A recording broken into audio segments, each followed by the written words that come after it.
The void between stars is never silent. Even through the layered ceramite of my helm, I can still hear the screaming. Vox echoes from worlds that no longer exist. Whispers of oaths broken long before my birth. They called us the Emperor's angels, his wrath made manifest, his perfect sons forged to defend the Imperium. Yet somewhere between duty and devotion, something began to fracture. It was not one moment, nor one betrayal, but a slow corrosion that gnawed at the soul of the legions. You can hear it if you listen closely. The sound of faith decaying into despair, of loyalty curdling into hatred. Across the millennia, the same question burns through every ruined cathedral and blood-soaked battlefield. Why did the angels turn their blades upon the very species they were created to save? If you walk with me through the smoke and the silence, through the forgotten archives of the Mechanicum and the haunted ruins of Istvan, you may glimpse the answer. But remember, once you see the truth beneath the gold, you cannot unsee it. The Imperium survives on faith, and faith has a terrible hunger. The first thing I remember was the sound of thunder rolling through the manufactorum vaults of Olympia. It was not the skyborn kind, but the measured concussion of forge hammers striking ceramite, shaping armor for warriors who would never know rest. The air was thick with incense and machine oil, a haze of devotion and industry that blurred the line between worship and work. The adepts said each bolt shell crafted in that place carried a fragment of the Emperor's purpose, sanctified through labor. But the truth was simpler and colder. The legions did not need prayers. They needed weapons. I was a remembrancer then, one of the many sanctioned chroniclers allowed to follow the fleets of the Great Crusade. My task was to document glory, not to understand it. The 7th Legion, the Imperial Fists, had accepted me with the same stoic indifference they offered to pain. They did not speak of their battles unless ordered to, nor of their doubts at all. Yet, in their silence, I learned more about faith than any sermon could teach. Each warrior carried the weight of Terra in his stance, the memory of the Emperor's word made flesh. To bring unity, there must first be conquest. We departed from the orbital docks above a reclaimed world called Caradon, where once human tyrants had turned themselves into machines to escape death. The Astartes had reduced them to dust and data fragments. I recorded their ruins, noting how the air shimmered with residual radiation, and how the Imperial Aquila had been carved into the planet's crust so vast it could be seen from orbit. Even then, I wondered if this was preservation or desecration. The legions saw no difference. On board the Phalanx, the 7th Legion's immense fortress ship, I witnessed the ritual that began every campaign. The chaplains stood before the assembled companies, their armor lacquered black, their voices amplified through vox grills until each syllable shook the chamber. They spoke of duty, of purity, of the Emperor's light piercing the void. And as the Astartes struck their fists against their breastplates in unison, I felt it, the vibration of absolute belief. It was terrifying in its beauty. There was one among them who allowed me to ask questions. Captain Irian Vale, commander of the 47th Company. His face was lined with old scars, his augmetic eye burning faintly with a red lumen glow. When I asked him if he believed the Emperor could truly save mankind, he did not answer at once. Instead, he turned to the observation deck, watching the stars streak as the ship entered the warp. "Belief is not required," he said at last. "Only obedience. Belief is for those who fear the silence." I did not understand then what he meant, but the words lodged within me like shrapnel. The warp howled around us. A storm of unreality kept at bay by the ship's Geller field. I could hear it even through the deck. Faint whispers that promised understanding, love, annihilation. The librarians walked the corridors in pairs, their psychic hoods glowing faintly as they murmured the litanies of protection. To them, this was the cost of bringing light to the stars, to sail through madness and pretend it did not stare back. The campaign on Arcturus 9 began as all others had. The people there had forgotten the Emperor's name, replacing it with gods made of steel and storm. Their cities floated upon oceans of promethium, their skies blackened with industry. The Seven Legion descended like judgment. Orbital bombardments tore apart the sky, reducing continents to fire. I recorded it all: the disciplined efficiency, the unflinching advance, the chants echoing through the Voxnet as each fortress fell. But there was one image I could not erase. After the final siege, as the last defenders were dragged before the Legion's commanders, one of the captured men spat upon the imperial aquila carved into the ground. The serfs around him gasped, waiting for execution. Instead, Dorn himself, the Primarch of the Seventh, stepped forward. His armor was the color of the sun seen through blood, his presence heavy enough to silence the wind. He looked down at the man for what felt like eternity. Then he said softly, "You may hate us, but you will love what we build in your place." The man was executed, of course, his body burned upon a pyre that turned the dawn red. Yet Dorn's words lingered among the remembrancers and soldiers alike. Was this conquest for salvation, or simply construction upon bones? Even the Astartes did not speak for some time afterward. Captain Vale found me alone in the scriptorium later, transcribing the events. He placed his gauntleted hand upon my shoulder, the weight of ceramite pressing through my robe. "Do not mistake silence for doubt," he said. "The Emperor's will is perfect. It is we who are flawed." But when he turned away, I thought I saw hesitation in his gait, a small fracture in the steel rhythm of his movements. Perhaps I imagined it, perhaps not. Weeks later, the fleet received new orders to regroup near the galactic east, where whispers of insurrection had begun to spread among other legions.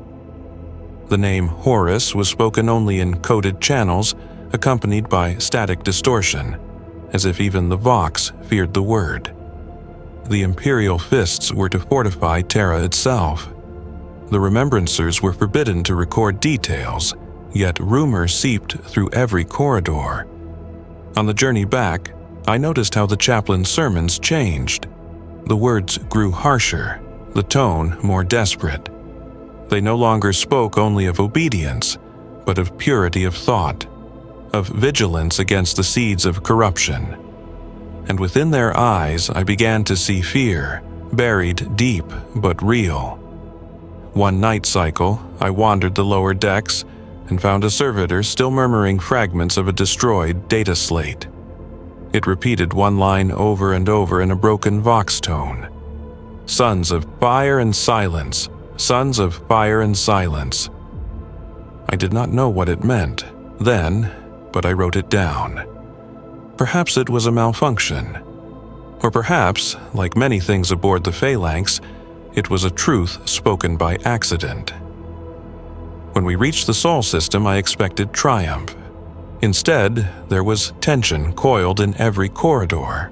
The custodian guard boarded the ship, their armor brighter than any star, their silence heavier than any sermon. They spoke little, but their presence alone changed everything. Even the Astartes avoided their gaze. I asked Captain Vale what was happening. He looked toward Terra, where the sun flared behind the orbital ring of shipyards like a burning halo. "We are to build walls," he said, "not against the xenos, nor against the warp, against our own kind." The command came from the highest echelons of the Imperium: fortify Terra, seal the cradle of humanity in stone and steel, and await the storm that was coming. None dared to name it aloud, but the word heresy was already spreading like a contagion across the fleet. The 7th Legion descended to the throne world, and I followed, my data slate heavy with unfinished records. Even before the first transports broke atmosphere, I could see the glittering labyrinth of the Imperial Palace, an expanse so vast that continents bowed beneath its construction. From orbit, it looked like a golden scar carved into the planet's face, brilliant and terrible. We landed upon the great plain of the Himalaya, where the air tasted of ozone and sanctified dust. The work had already begun. Titans strode across the horizon, their footsteps cracking the bedrock, while legions of labor servitors toiled in endless lines beneath banners bearing the Emperor's sigil. The sound was a constant mechanical hymn. Hammers, saws, plasma cutters, and the low droning chants of the Mechanicus priests who sanctified each beam and rivet with oil and prayer. Dorn himself walked among the construction like a god overseeing creation. Every order he gave was measured, every glance a calculation. He seemed at peace here, surrounded by structure and purpose, as though the chaos of war found its counterpoint in the architecture of defense. When he spoke to his sons, his words were not merely instructions but commandments carved into the hearts of those who listened. "The walls must not fail," he said once, his voice carrying across the stone. "For if they fail, humanity fails." Yet, behind the certainty of his tone, I began to sense unease rippling through the ranks. The legions were fracturing, rumors filtering in from the edges of the Imperium, whole brotherhoods turning upon each other, worlds declaring for Horus Lupercal, beloved son of the Emperor now named Arch-Traitor. Some among the Imperial fists whispered that the War Master had been misled, that perhaps he still served some higher plan unknown to mortals. Others prayed for his death, seeing his rebellion as the ultimate blasphemy, but all were silent in Dorn's presence. None dared to ask the question trembling behind every loyal heart. If one of the Emperor's sons could fall, what hope had the rest? I saw the first cracks appear not in the walls but in the men themselves. After a long cycle of labor, I found Captain Vale in the catacombs beneath the primary bastion, staring at a mural being chiseled into the wall by human artisans. It depicted the Emperor in radiant glory, his hand outstretched to lift mankind from the darkness. But something about the proportions was off. The figures seemed too distant, the light too harsh. Vale's jaw was tight, his expression unreadable. "They make him taller each time," he said quietly, as if they fear he will shrink if they do not. I asked him if that mattered. He turned to me, the red lumen of his augmetic eye glowing like a dying ember.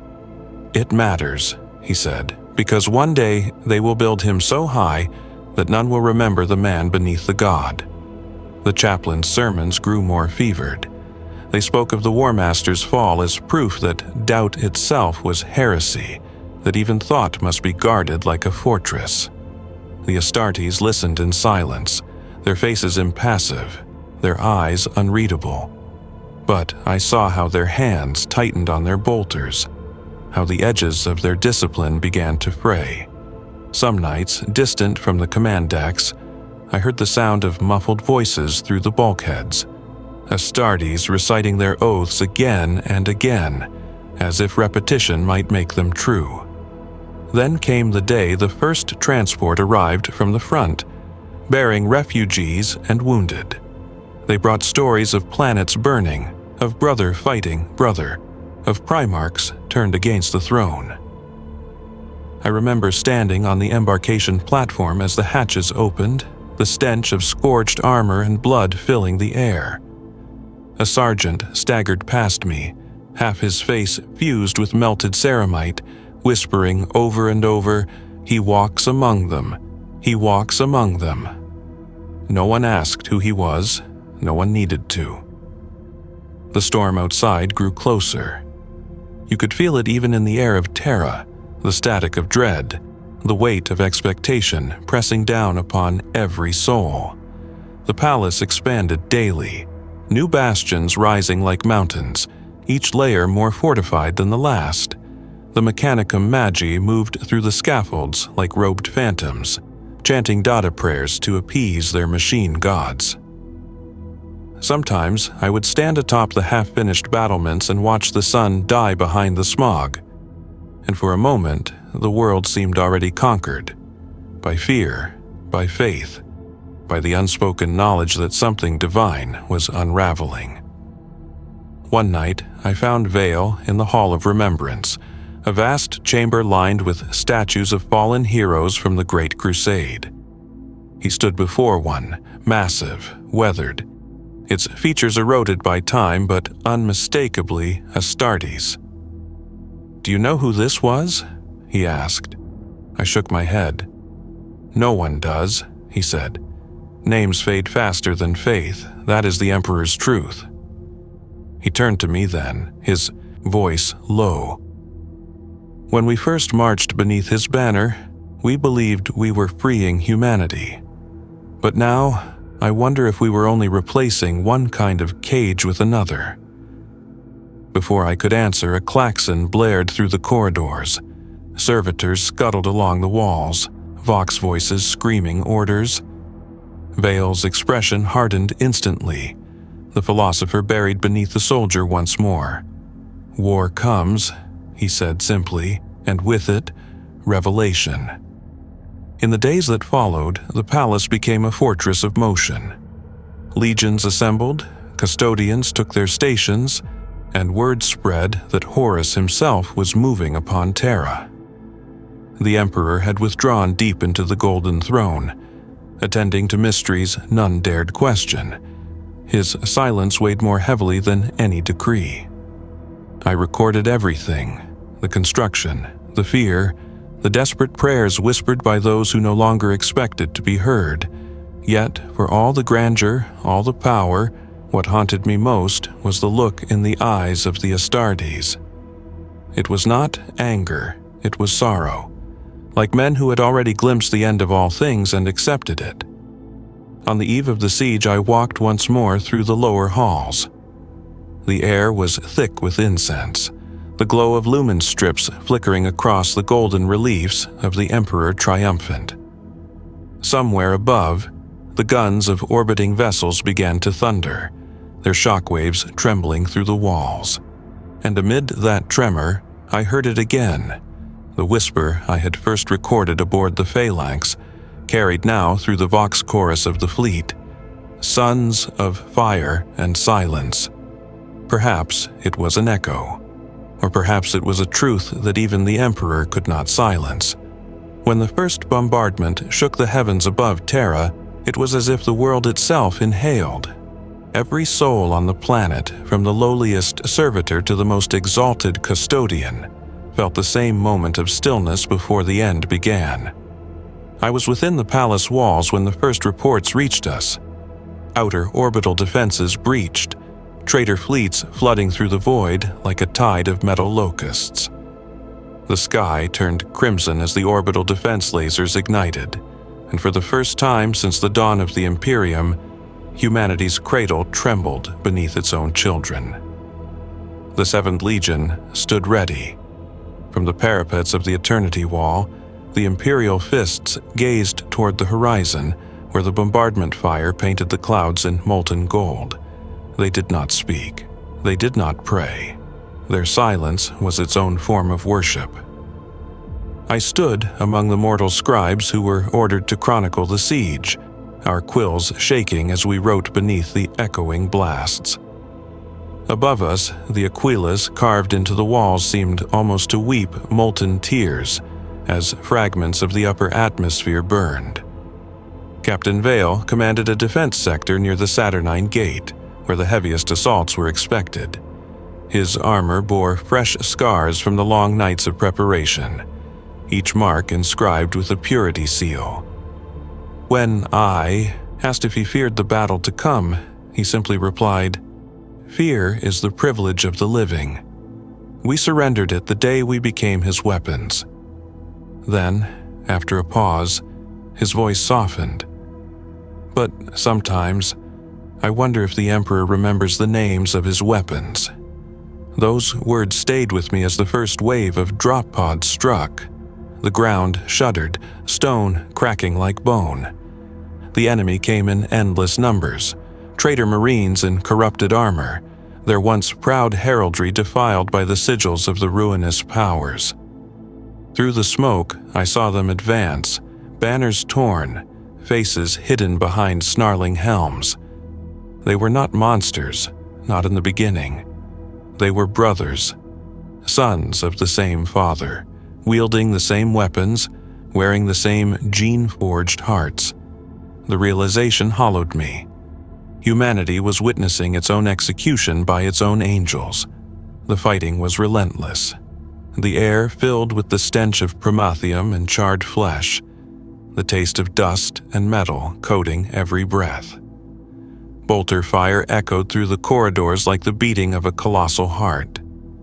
The walls Dorn had built held, but every impact carried the weight of a world ending. I saw servitors crushed beneath falling masonry, Scutari detachments vaporized by orbital strikes, and mortal soldiers fighting beside Astartes with nothing but faith and lace guns between them and damnation. During one lull between assaults, I found Captain Vale kneeling beside a broken statue of the Emperor, half buried in debris. The sculpted face had been shattered, its golden mask lying in pieces. Vale stared at it for a long time before speaking. "They said he could not err," he murmured, "that every decision, every command was perfect. But perfection does not weep, does it?" I did not answer. Around us, the thunder of distant combat continued, a storm that would not cease. Days blurred into nights without meaning. Reports came and went. Palace sectors lost, regained, then lost again. The Vox channels were filled with screams, static, and prayers. Somewhere deep within the sanctum, the Emperor still sat upon his throne, channeling the Astronomicon, holding back the warp itself. The custodians guarded his gates with silent fury, their golden forms moving like myths through the smoke. No one saw the Emperor. No one dared to ask for his word. His silence had become the Empire's heartbeat. The turning point came when the traitors breached the outer bastions. Vale's company was ordered to fall back toward the inner walls, to buy time for civilian evacuation. I followed, though every instinct urged me to flee. The tunnels were filled with the dying, tech priests whispering binary prayers as they bled oil and blood, mortal guards clutching broken relics to their chests. Through it all, the Imperial fists fought with a precision that bordered on madness, every movement a final testament. When we reached the inner causeway, Vale turned to me. His armor was blackened with soot, his breathing harsh through the Vox grill. "If you survive this," he said, "write the truth." "What truth?" I asked. "That we were faithful," he replied, "and that faith alone is not enough." He charged back into the fray before I could speak, his power sword cutting arcs of light through the smoke. I watched until the haze swallowed him. That was the last time I saw Captain Irian Vale. I do not know how long the battle raged after that. Hours, days. Time itself dissolved into chaos. The walls of the palace became graves, the sky a furnace. Yet amid the ruin, something within me shifted. I began to understand what Vale had meant when he spoke of silence. It was not the absence of sound, but the absence of answer. The Emperor's angels fought, died, and prayed in that silence, waiting for a voice that would never return their devotion. When the guns finally fell quiet, the air was heavy with ash and the stink of sanctified decay. The palace still stood, though half its towers lay in ruin. I wandered the halls alone, my data slate nearly full, my mind emptied of words. On the walls I saw new inscriptions, fresh, carved by surviving hands, Sons of Fire and Silence, the phrase again, echoing through history like a litany and a curse.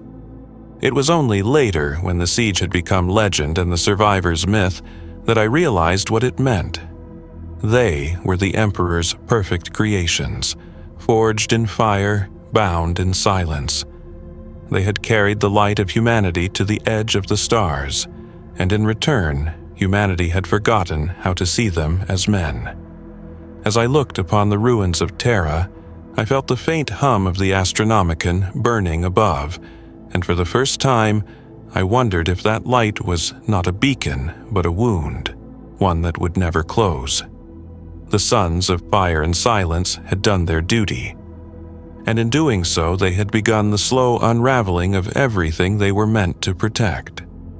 The echo of their faith still lingers, like static in the void. It was the sound of loyalty breaking. It was the first whisper of the end. If the light of the Astronomicon still reaches you where you stand, lend your voice to this vigil. Like the signal fires of distant fortresses, your share, your comment, your subscription keeps this chronicle alive across the dark. Stand with us in the quiet between battles, because knowledge, like faith, must be kept burning.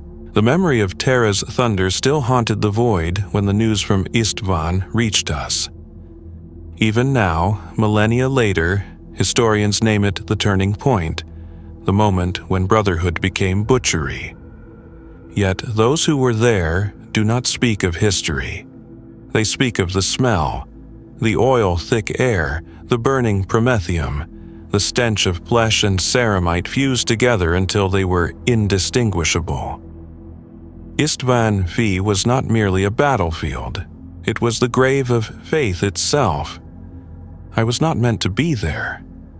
The Remembrancer's oath bound me to the Imperial Palace to record reconstruction and sanctification, not rebellion.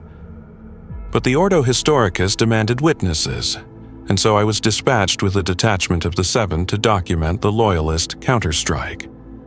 The journey through the warp was silent, even for a start. The names of the traitor legions were spoken only in whispers, each syllable like a knife. Sons of Horus, World Eaters, Death Guard, Emperor's Children. Once names of honor, now venom. As our ship descended through the sulfur clouds of Istvan's atmosphere, I saw the world below, a wasteland of blackened glass and firestorms. The orbital bombardment had flayed the crust to its bones.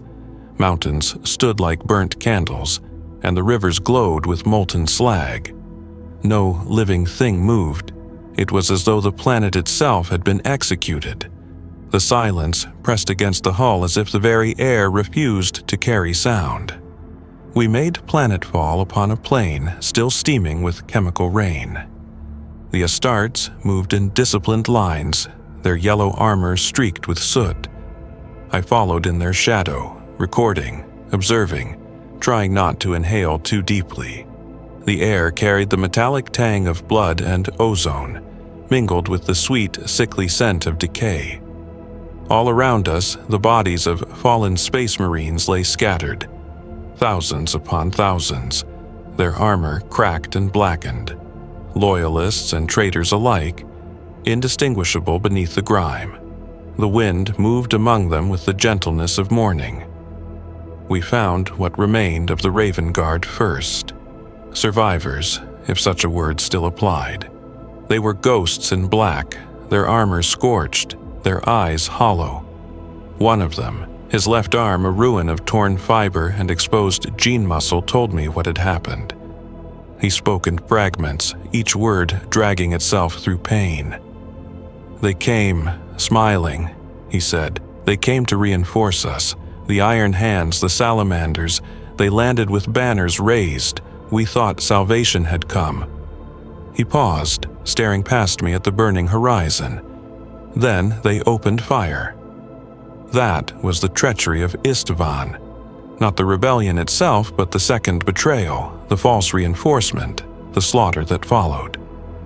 Horus's deception was perfect. Loyal legions drawn in to be exterminated by their own brothers. On that day, the ideals of the Great Crusade were buried beneath molten glass. I remember walking among the wreckage of the drop pods. Each bore the sigil of a legion once loyal to the Emperor, now warped into blasphemous parody. Where once the Imperial Aquila gleamed, now 8-pointed stars and jagged runes glowed faintly, as if alive. The Mechanicum adepts who accompanied us refused to touch them, muttering about corruption in the machine spirits. Then I heard it. A sound beneath the wind, faint but rhythmic. It took me a moment to recognize it. Chanting. We followed the noise to a cluster of traitor dead piled before a shattered manufactorum. Their bodies were arranged deliberately, a pattern of circles and intersecting lines scorched into the ground.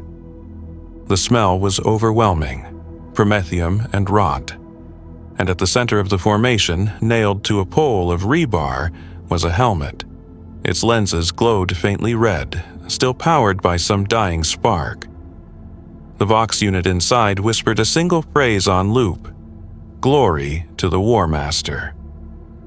The Imperial fists destroyed it with bolter fire, but the whisper lingered in the static long after.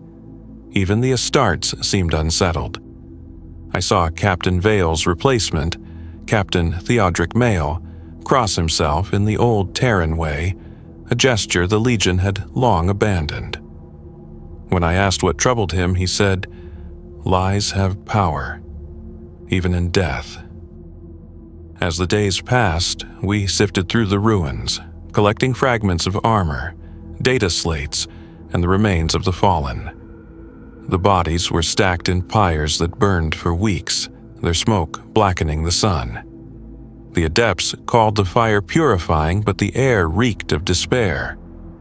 I interviewed survivors from each legion, salamanders with eyes red from ash, iron hands whose augmetics trembled as they spoke, Raven Guard who could barely form words. They told the same story in different voices. Hope, then betrayal, then fire. One survivor, a sergeant named Voran from the Raven Guard, described watching his own commander die beneath the guns of the Iron Warriors. "He looked at me," Varen said, voice shaking, "and he didn't understand. He kept asking, 'Why?' As if there was still a reason. There wasn't. Only orders." That line, "only orders," haunted me. It was the same logic the traitors used, the same justification the loyalists whispered to themselves. Each side claimed obedience to a higher truth, yet both bled the same. Perhaps that was the cruelest lesson of Istvan, that conviction and madness are separated only by the direction one kneels. By the second week, the Imperial fists began withdrawing, their objectives complete. The Mechanicum declared the planet uninhabitable, its surface forever poisoned. But as the fleet prepared to depart, I could not leave the dead behind. On the final night, I walked alone to the ridge overlooking the plain where the pyres still burned. The horizon was a living wound of orange and black, the sky heavy with ash that glowed faintly in the firelight. There, among the smoke, I saw movement. At first, I thought it a trick of the heat, but then a figure emerged. Tall, armored, limping. A space marine, his armor torn, his heraldry obscured by soot. I froze, unsure if he was friend or foe. He stopped a few paces away, the light flickering across his faceplate.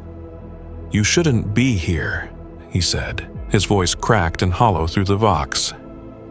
"I came to record," I replied. He tilted his head slightly, as if listening to some distant sound. "There is nothing left to record," he said. "Only silence." He turned and walked into the flames. I stood there long after he was gone, the image burned into my mind. Perhaps he had been real, perhaps not. On Istvan, reality and nightmare shared the same soil.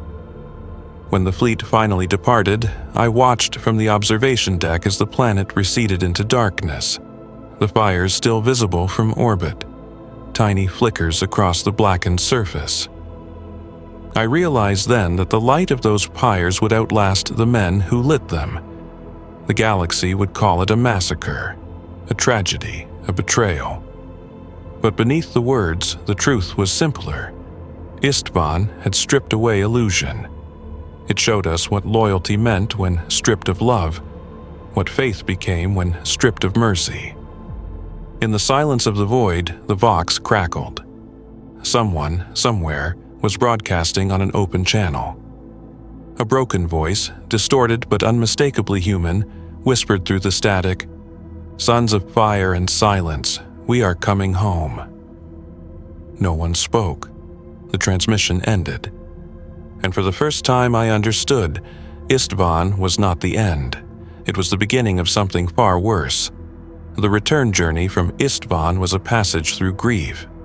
The fleet moved in silence, the decks lit only by emergency lumen strips, and the pale glow of data slates recording casualty counts that grew longer with each transmission. Even the Astartes, who were said to know no fear, carried themselves like statues cracked from within.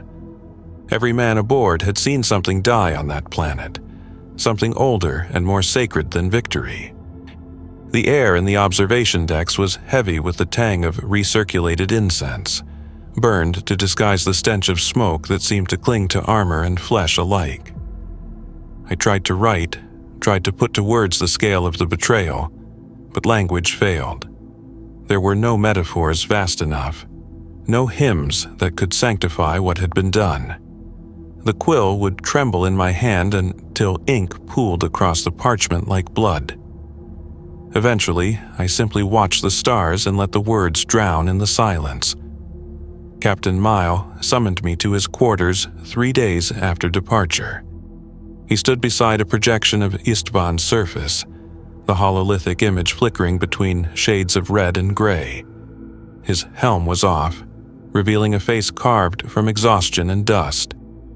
"You saw it," he said. "You saw what we fought for." "I saw slaughter," I answered. He looked at me for a long time, and in his eyes I saw something terrifying. Not hatred, not fury, but understanding. "That's all war has ever been," he said. "The difference is that now we've stopped pretending otherwise." He turned away before I could speak, his gaze fixed on the map. "We are returning to Terra," he continued. "The War Master marches for the throne itself.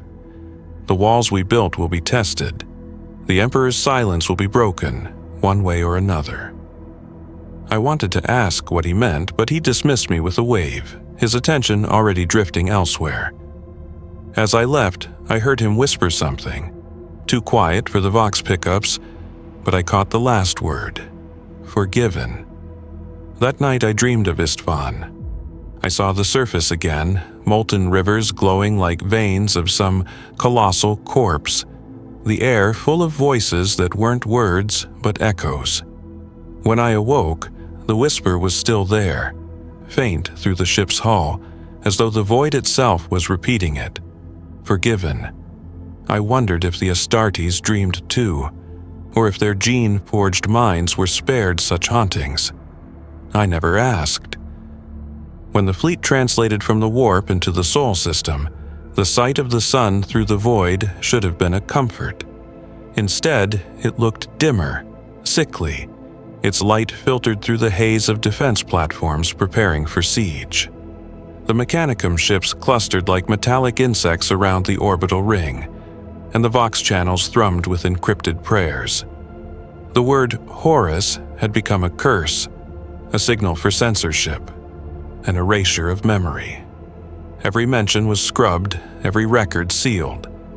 Yet, in the private channels I heard the murmurs, legions burned, Primarchs divided, entire sectors lost. On the surface of Terra, the work never ceased. The walls grew thicker, the guns heavier. The palace had become a living organism, pulsing with the rhythm of labor and fear. I walked its halls again, and it no longer felt like the center of human civilization. It felt like a tomb being sealed from within.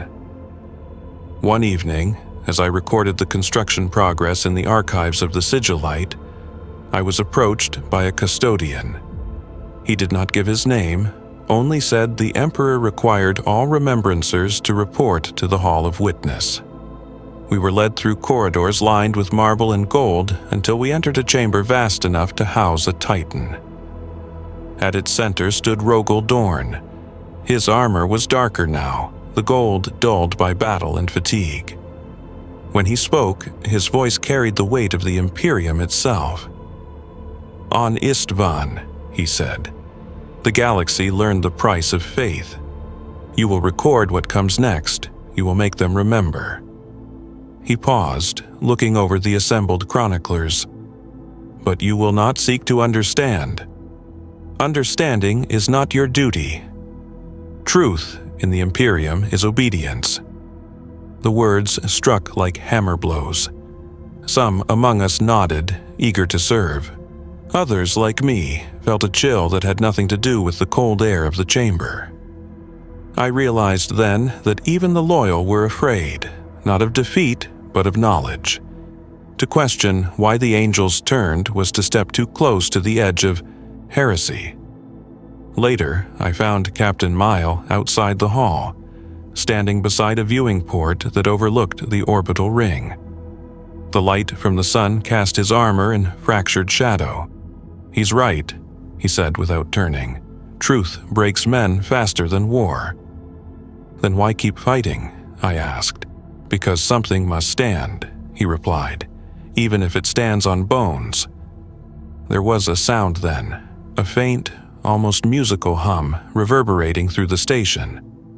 I recognized it as the activation tone of the Astronomicon, the Emperor's psychic beacon that guided ships through the warp. It was stronger than I had ever heard, a deep pulse that thrummed through the metal beneath our feet. Mael closed his eyes, as if listening to a distant voice. "He's awake," he said softly, "and he's watching." I looked out toward the void and saw, for the briefest instant, the shimmer of warp light reflecting off the planetary ring. It looked like a halo, cracked and burning. I could not tell if it was beautiful or terrible. In the weeks that followed, preparations for the siege intensified. The Adeptus Custodes sealed off entire wings of the palace. The Mechanicum began constructing new weapon arrays whose blueprints were forbidden even to read. Rumors spread that the Emperor himself no longer spoke to his sons, that even Dorn's reports went unanswered. Yet still the orders came, precise and cold, as if dictated by a mind that had transcended the need for voice. The Astartes drilled endlessly, their chants echoing through the vaults. I watched them from the observation tiers, men who had once been symbols of unity, now preparing to face their own kin across the battlefield. Each prayer they uttered was both a plea and a curse. The chaplains told them that the Emperor watched over them, but in their eyes I saw the unspoken question: if he watched, why did he not speak? One night, as the city slept in shifts, I walked the lower vaults beneath the palace. There, in the quiet tunnels where the dust of millennia lay undisturbed, I found a wall newly carved with words I had seen before. Someone, perhaps a laborer, perhaps an Astartes, had etched them deep into the stone. Sons of fire and silence. The letters glowed faintly in the lumen's reflection, almost alive. I touched the grooves with my fingers, feeling the grit and the weight of meaning I could not name. Above me, the guns of orbit rumbled like distant thunder, the prelude to the storm that would decide the fate of mankind. And in that moment, I realized that Istvan was not over. Its ashes had settled into every soul that survived it. The fire had burned worlds, but the silence, that was the part that lingered. The storm broke sooner than any of us expected. It began with reports from the outer listening stations, fragments of data, vox distortion, static shaped into words no machine could produce. Then came the images, carried through astropathic screams, fleets emerging from the D, warp, thousands strong, their banners unholy parodies of the Emperor's sigil. And above them, vast as a wound across the stars, the War Master's flagship vengeful spirit. When the transmission reached Terra, the palace trembled. Orders rippled outward like shockwaves. The fleets mustered. The walls were sealed. The air itself seemed to thicken with dread, as if the planet knew it was being remembered by its own executioner. I remained within the archives, documenting as much as I could before the lockdown. The custodians had sealed the outer doors, and the Vox was restricted to command channels. The silence of those halls was unnatural, a silence that pressed into the bones, filled with the hum of distant machinery and the faint pulse of the Astronomicon. I had thought myself numb after Istvan, but the weight of what approached shattered that illusion. For all its grandeur, the Imperium suddenly felt fragile, like glass stretched too thin across a gulf of darkness. When Captain Mael came to me again, his armor was scarred, his movement slower. He had been assigned to the outer bastions and bore the look of a man who had already seen his own death and made peace with it. "You will stay here," he said, his voice calm but final. "The next record of this age must survive." I told him survival meant nothing if no one remained to hear it. He smiled faintly, an expression more weary than kind. "Someone will," he said, "even if it's only the ashes." After he left, I walked the corridors where the servitors moved in endless routines, carrying data crates, oiling the hinges of blast doors, whispering the binary prayers of maintenance. The sound comforted me. It reminded me of the manufactorum hammers on Olympia long ago, when the galaxy still pretended to be whole. Back then, we had believed the Emperor's will was infinite, that his sons were divine. But on Istvan, that faith had turned to smoke. What remained was something colder, sharper, a faith without warmth. When the bombardment began, it came not as thunder but as light. The void beyond the palace flashed white and red as orbital defense platforms answered the first salvos. The sound arrived seconds later, a rolling concussion that rattled every wall. Dust fell from the frescoes of the Emperor's victories, blurring the faces of saints and heroes alike. The war had come home. I made my way to the surface levels, where the observation windows looked out upon the Terran sky. The heavens burned. The traitor fleets hung there like a crown of fire, their engines bleeding light, their weapons streaking down in arcs of molten glass. Each impact was a sun reborn, the ground quaking beneath its birth. The air smelled of ozone, hot metal, and incense burned faster than it could be replaced. The hymns of the Ecclesiarchy were drowned beneath the roar. In the midst of it, I saw them, the Imperial fists standing atop the walls, unyielding, their armor gleaming in the reflected fire. For every blast that struck, they stood as if carved from the same stone they defended. The sight was both terrible and holy. They were not fighting for victory, they were fighting because they had been made to. Through the Vox, I heard snippets of battle cant, orders that blurred into static. Then, faintly, the voice of Captain Mael.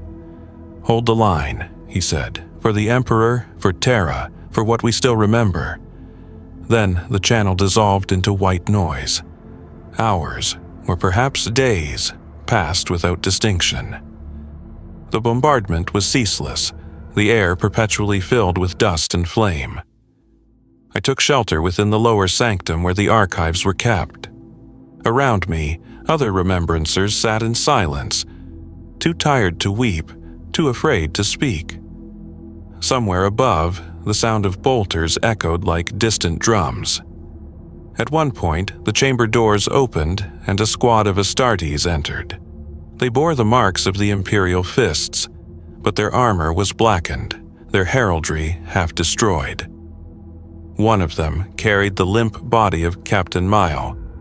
They laid him before the central statue of the Emperor, its golden surface dulled by ash. I watched as they removed his helm.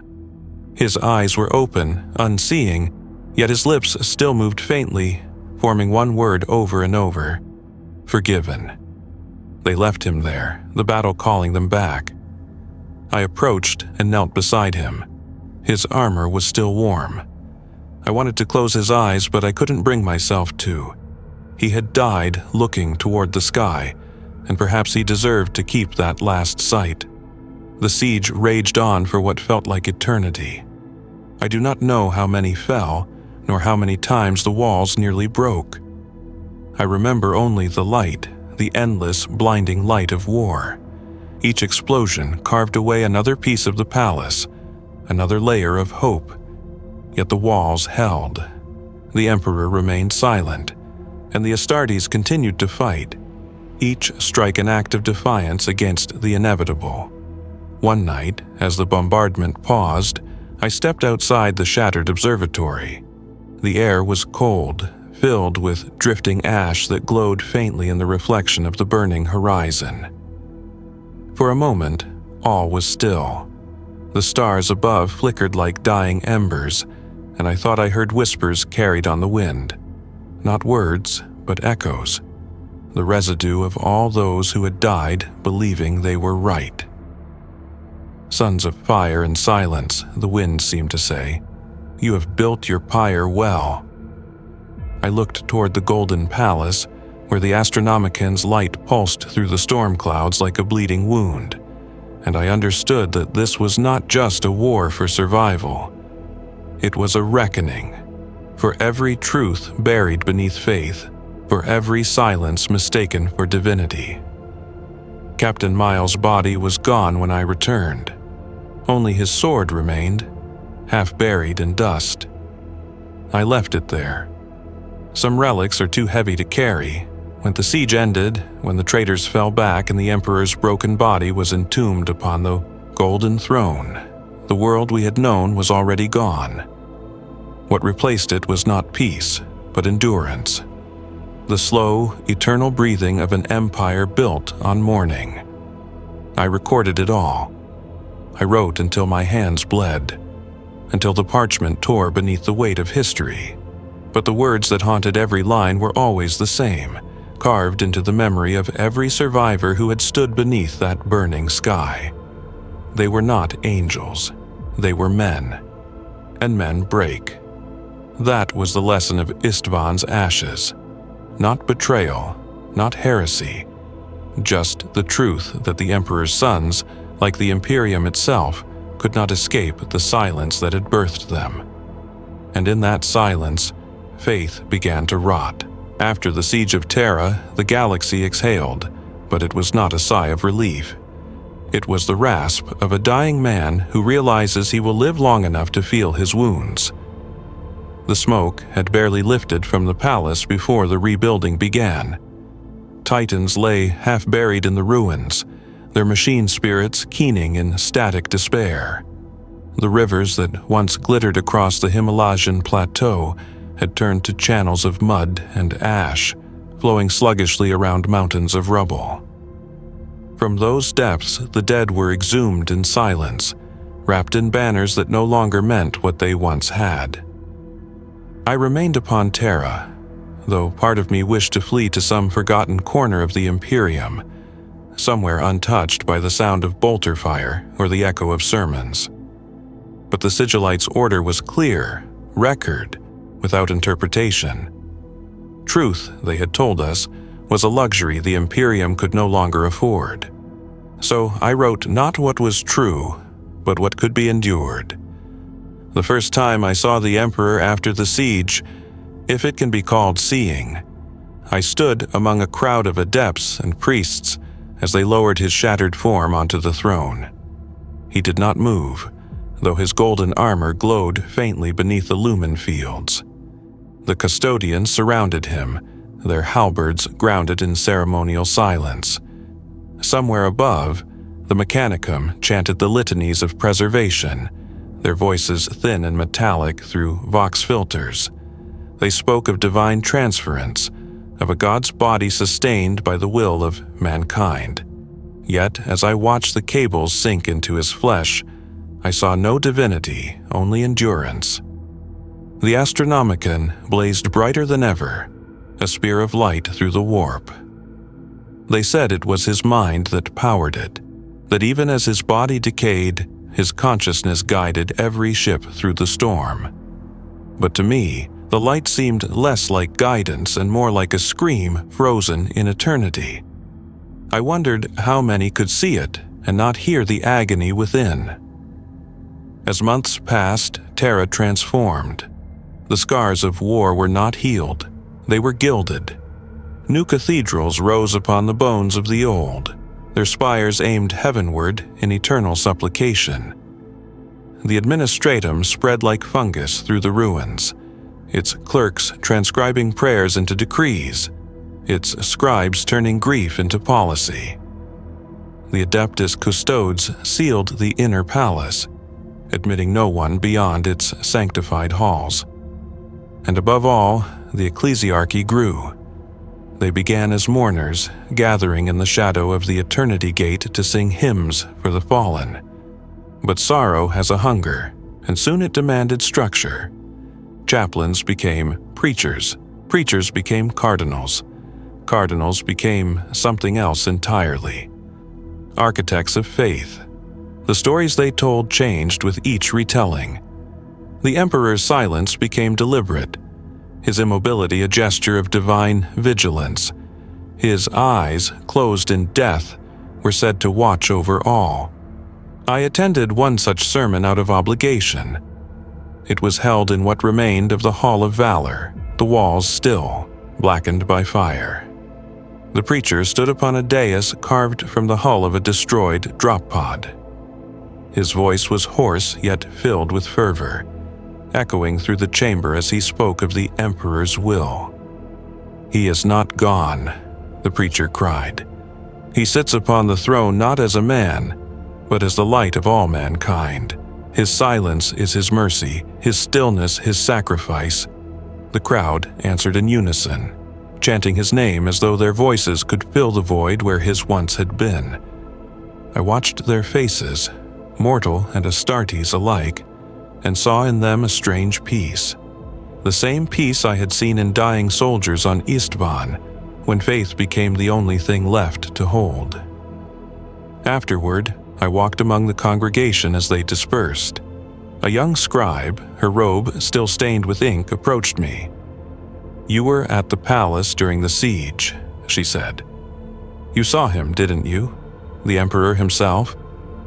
"I saw what remains of him," I answered carefully. She smiled, her eyes shining with something between awe and fear. "Then you saw proof. That's all that matters. He endures. We must endure with him." Her certainty struck me harder than any battlefield horror. I had seen what the Emperor's endurance required, the sacrifice of countless lives, the endless machinery of faith grinding down the minds of those who still remembered the truth. Yet I envied her conviction. Belief, I realized, was the only armor left. In the years that followed, the Imperium's faith metastasized. Shrines appeared in every hab block and manufactorum, their walls lined with icons depicting the Emperor's miracles, many of which had never occurred. The Administratum codified prayer schedules. The Mechanicus sanctified their engines with his name. Even the Astra Militarum swore new oaths, their war banners embroidered not with victory marks, but with the sigil of his eternal gaze. But for all the grandeur, a sickness grew beneath the surface. I began to receive reports from across Terra, custodial servants who claimed to hear whispers in the lower vaults, tech priests who spoke of data ghosts reciting fragments of lost catechisms, pilgrims who swore the statues of the Emperor wept blood. The Ecclesiarchy called them miracles. The Inquisition, newly born from the ashes of war, called them heresy.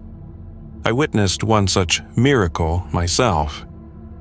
A shrine had been built upon the ruins of the Saturnine Gate, where the bones of thousands still lay buried.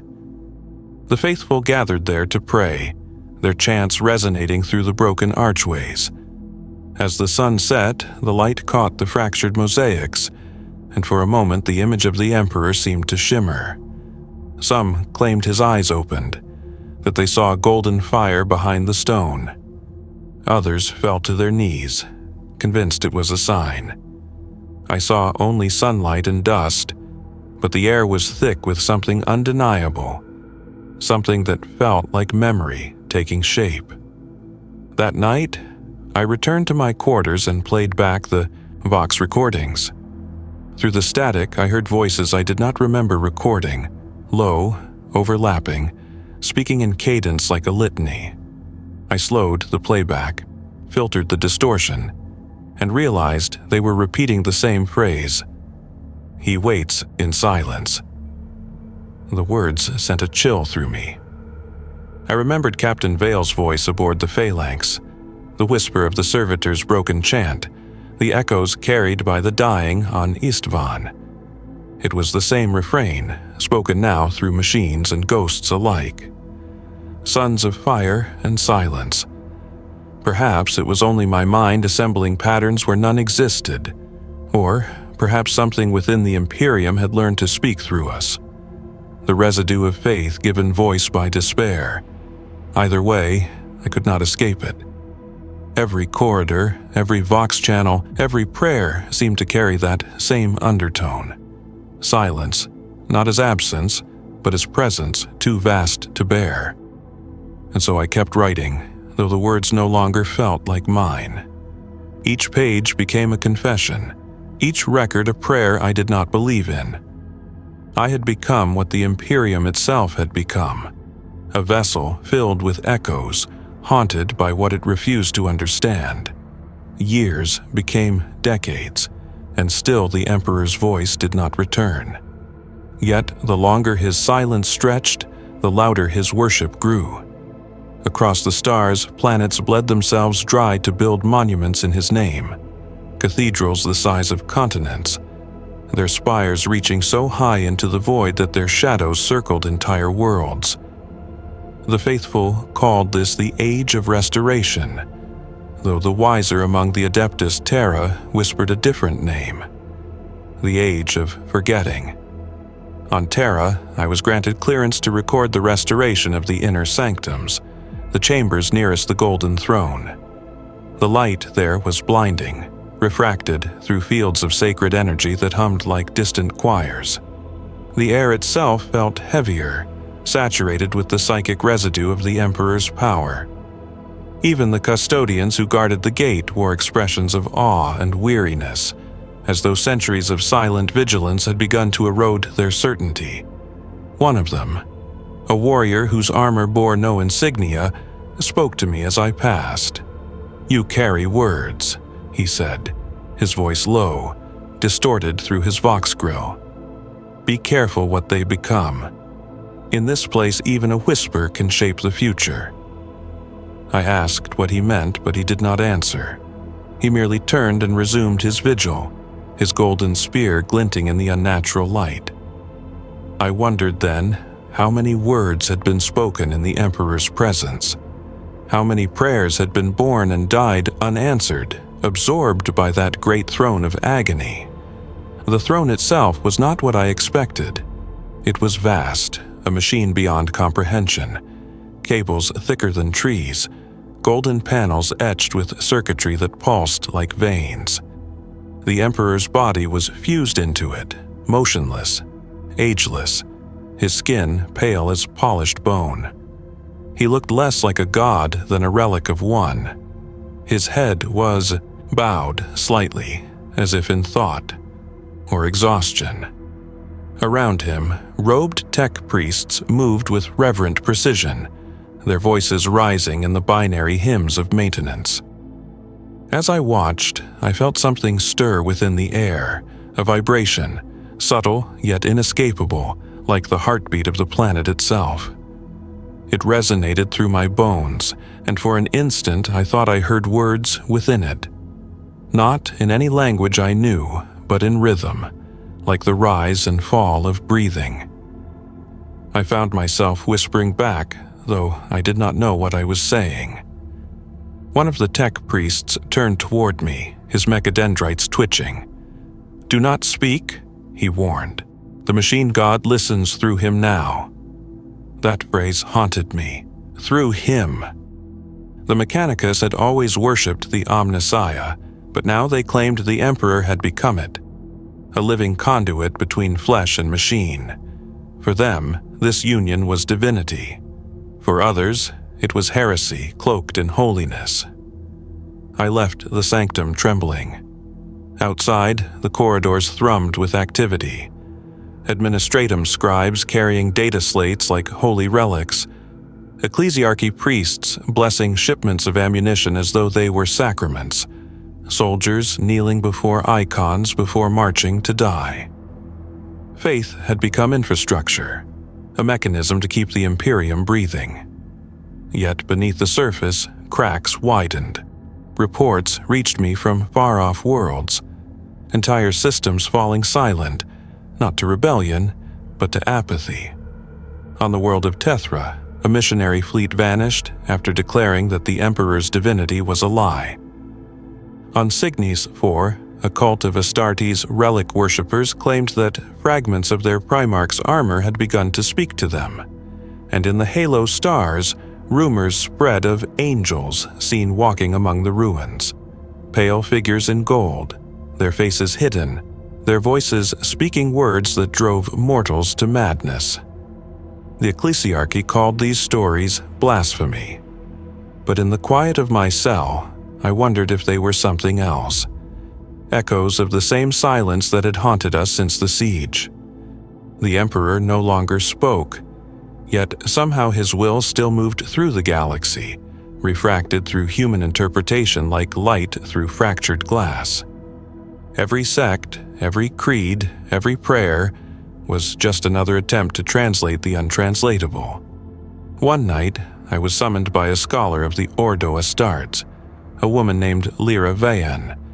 She had read my records from Istvan and Terra and claimed to study what she called the psychology of faithful decay. When I entered her chamber, I found her surrounded by relics, burnt parchment, shattered aquilus, fragments of armor etched with ancient names. "Do you believe he lives?" she asked without preamble. "I believe he endures," I replied. She smiled faintly. That's the same answer they all give, the same lie they've all learned to live inside. She handed me a fragment of an ancient data slate. The text was corrupted, but one phrase was still legible. "The Emperor is the throne, and the throne is the prison." "Where did you find this?" I asked. "Deep in the archives beneath the Sanctum Imperialis," she said. "Someone tried to erase it. But words are like ghosts. They don't stay buried." We spoke for hours. She told me of her research into the psychic field emanating from the throne, how it seemed to alter the minds of those who dwelled near it. Some claimed to feel warmth, others despair, still others a sense of being watched. "It's as though his silence molds the faithful," she said, "like gravity, pulling them into new orbits of belief." Before I left, she gave me a warning. When the Emperor finally speaks again, if he ever does, it won't be words. It will be something we can't survive. I thought of that often in the months that followed. The Imperium grew louder, its faith more absolute. And yet, wherever I went, I saw signs of a quiet resistance. Not rebellion, but exhaustion. In the manufactorums, laborers recited prayers without meaning. On the pilgrim routes, travelers knelt before every shrine, their voices hollow. Even among the Astartes, I sensed doubt beginning to stir, buried beneath layers of duty. One night, I returned to the Saturnine Gate, the place where Captain Mael had fallen. A new shrine had been built there, its walls covered in votive candles. As I stood before them, a faint wind passed through the ruins. The flames flickered in unison, and I heard again that same phrase, faint, almost tender, carried by the air itself. He waits in silence. I looked toward the sky, where the Astronomicon burned through the clouds, and for the first time, I felt the weight of centuries pressing down upon me. The light we followed was not salvation, it was sustenance, keeping the Imperium alive just enough to continue suffering. And yet, somewhere in that endless endurance there was still beauty, still purpose, still the fragile, foolish hope that the silence might one day answer. The years that followed blurred into one another, centuries collapsing into the rhythm of devotion and decay. To live within the Imperium was to live inside repetition. The same prayers recited until language itself lost shape, the same banners raised and burned, the same wars fought for the same forgotten reasons. But within that endless litany, small moments of clarity survived, like stars glimpsed through the smog. I began to travel again, leaving Terra under sanction of the Ordo Historicus to document how the Emperor's faith had transformed across the Imperium. The journey was perilous. The warp had grown sickly, its tides swollen with psychic storms. Astropaths whispered that the Astronomicon's song had changed pitch, deepening into something mournful. Some said it was the Emperor grieving. Others, that he was dreaming. Our ship, Hollow Benediction, was crewed by penitents and soldiers alike.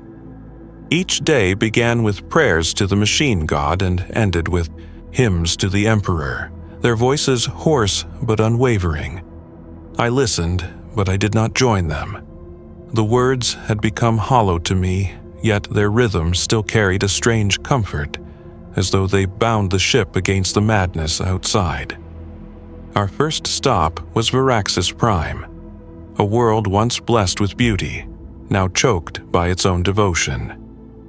The entire planet had become a single cathedral, its cities fused into an unbroken sprawl of stone and smoke.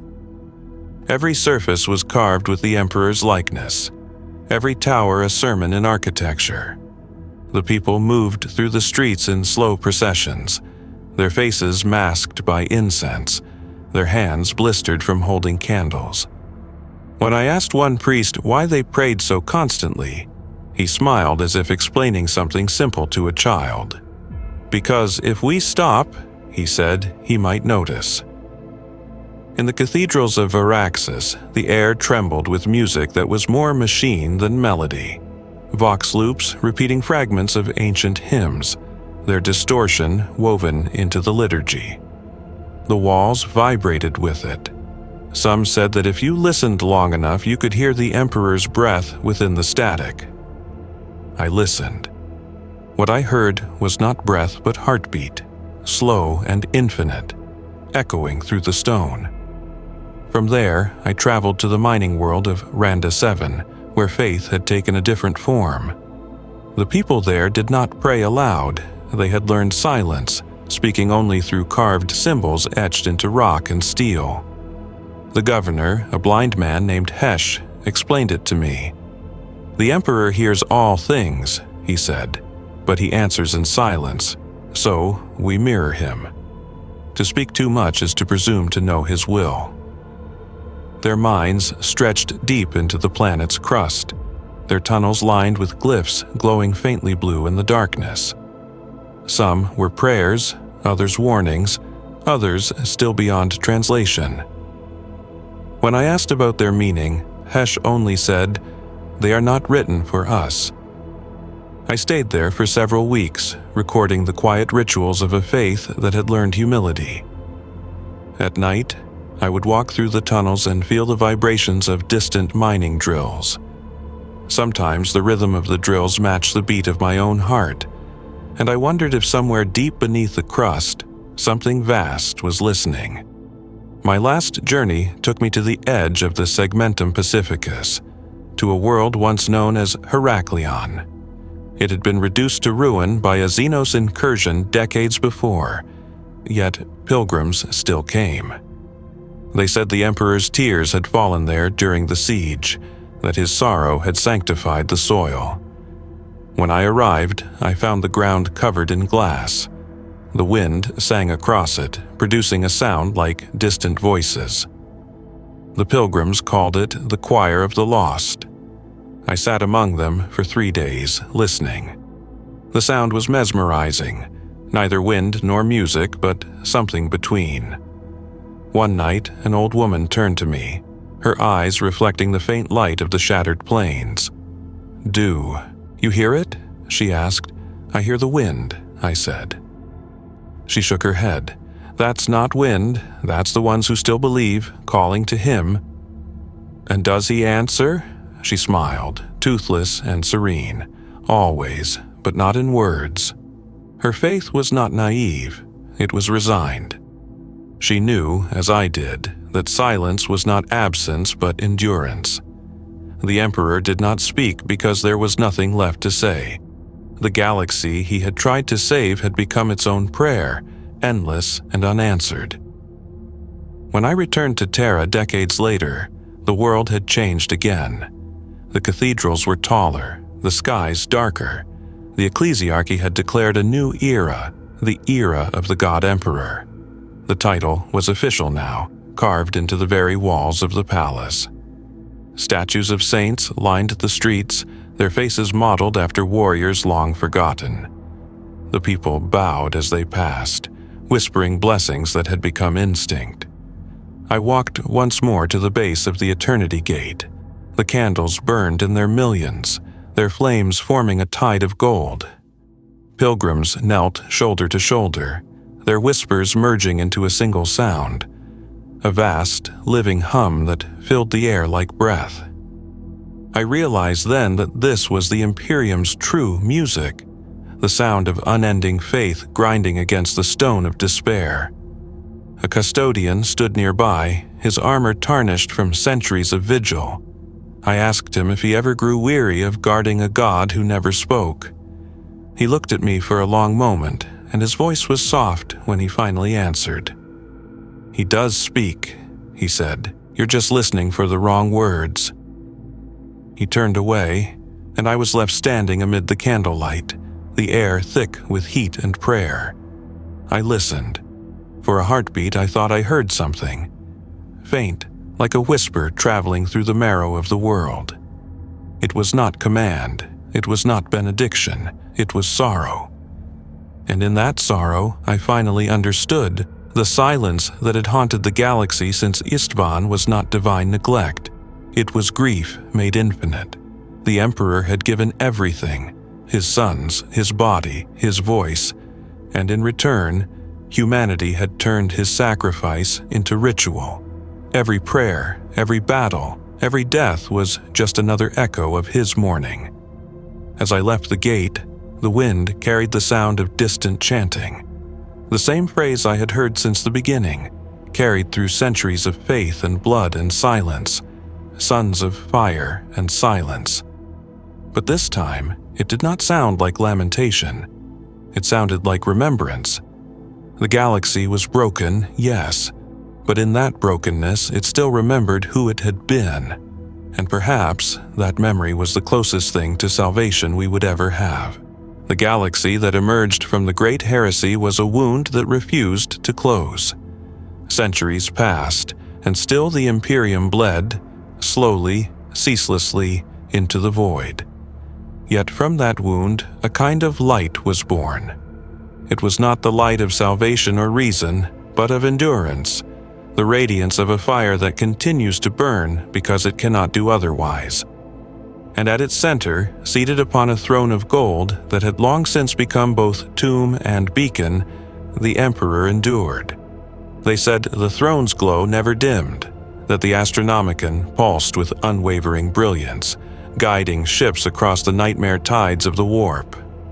But to those who dwelled upon Terra, the light no longer seemed holy.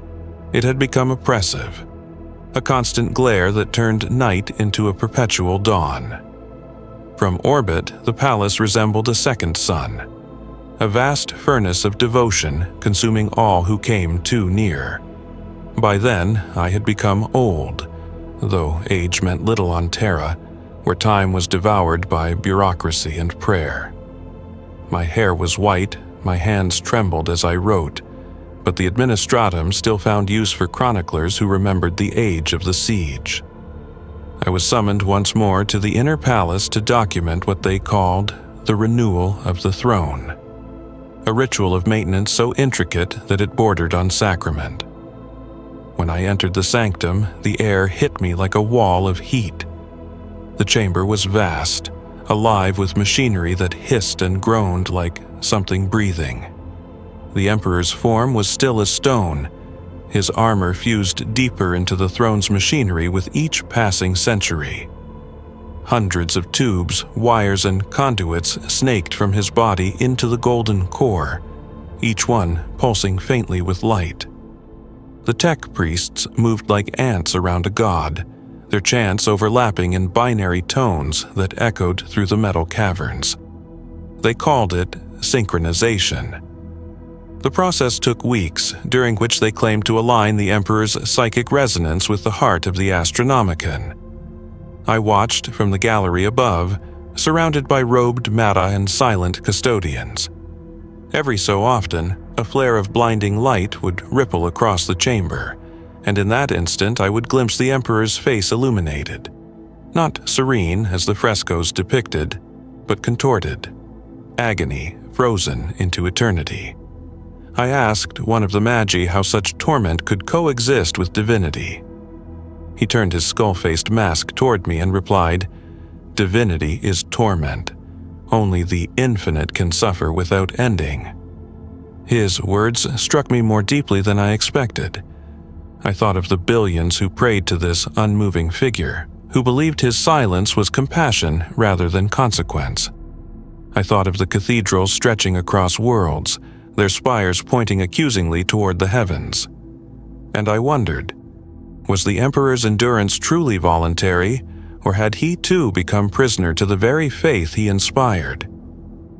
Outside the sanctum, the Imperium burned with renewed fervor. The Ecclesiarchy had grown into a power that rivaled the administratum itself. Its cardinals ruled worlds, its armies, the Adepta Sororitas, fought holy wars in his name. Their hymns filled the void between stars, transmitted across the warp as radiant static.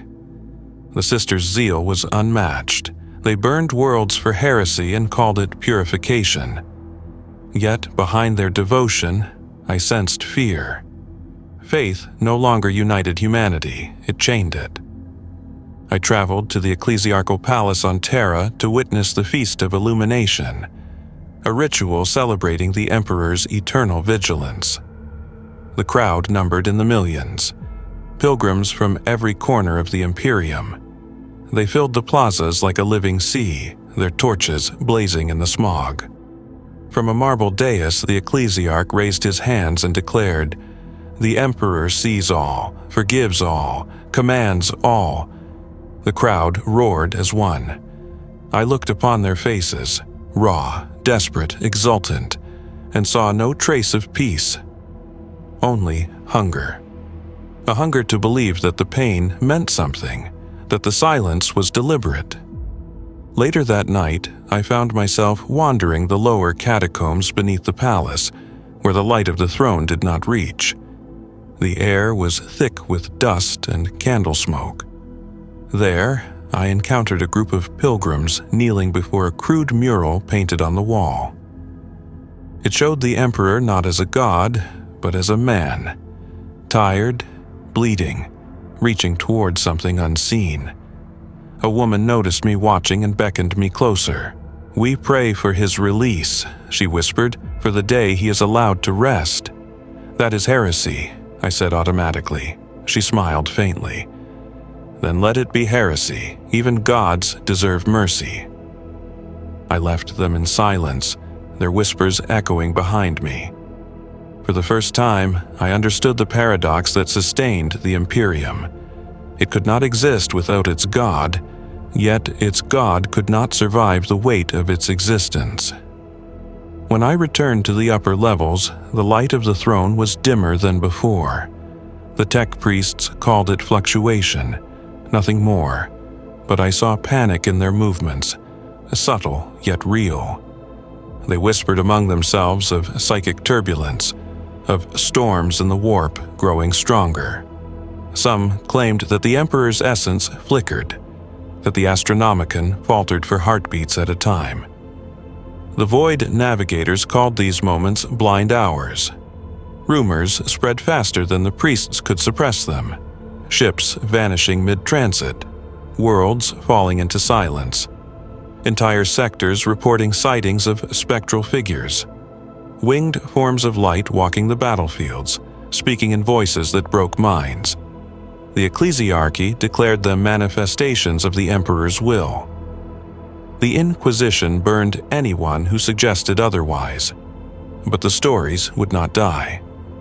Even within the Mechanicum, there were whispers that the Golden Throne was failing, that the machine could no longer sustain both the Emperor's spirit and the Astronomicon's fire. I saw the signs, myself, systems flickering, conduits pulsing irregularly, the faint scent of ozone and decay. One night, as I stood before the throne's observation window, the light dimmed again, just for a breath. In that heartbeat of darkness, I saw something move. Not within the chamber, but behind it, as if a shadow passed between worlds. And in that shadow I heard it. A voice, distant but unmistakable, threading through my thoughts like smoke. It did not command. It did not console. It simply asked, "Why?" I fell to my knees, gasping, my head filled with the echo of that question. When the light flared again, the tech priests had noticed nothing. The custodian stood unmoved. But I could not shake the feeling that, for the first time in 10,000 years, the Emperor had spoken, and not to his subjects, but to himself.